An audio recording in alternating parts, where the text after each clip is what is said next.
interest rates were at 5%. If a bond paid $5, to simplify this, let's say it's a perpetuity, which means you don't have to take into account a maturity date. So if it pays $100, you would pay $100 for that because interest rates are 5%. Now, if interest rates are driven down by the central bank to 1% and the bond still pays $5, now 5 is 1% of $500. So the value of the bond goes up fivefold by dropping interest rates like that. And it was even further because they took it to zero.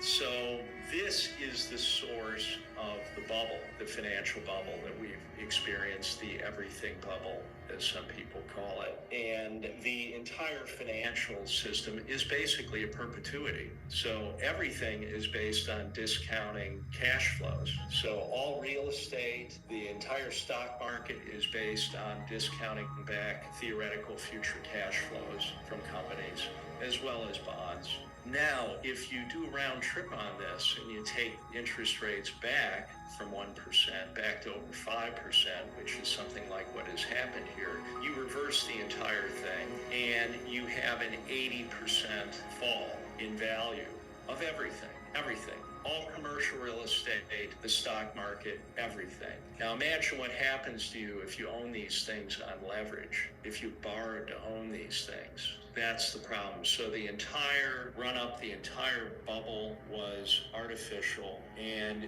the decline will be something like a decimation, where indexes will go to maybe 10% of the peak, because a lot of things will just go out of business. And this is what happened with the whole dot-com sector when that bubble collapsed. This is what happened in the 1930s. This is what happened to the Nikkei with Japan. All bubbles end this way. And when you step back and look at them, it's like a very sharp mountain peak that goes into like a needle blow off, and you get a first break and then a second run for the top that fails. And that's where we are now. If you're back and you look at something like the NASDAQ index, the second top that's failing now, when yields are continuing straight up. So when this begins imploding, the indices will increase due to the level of debt, and there will be an automatic call for more collateral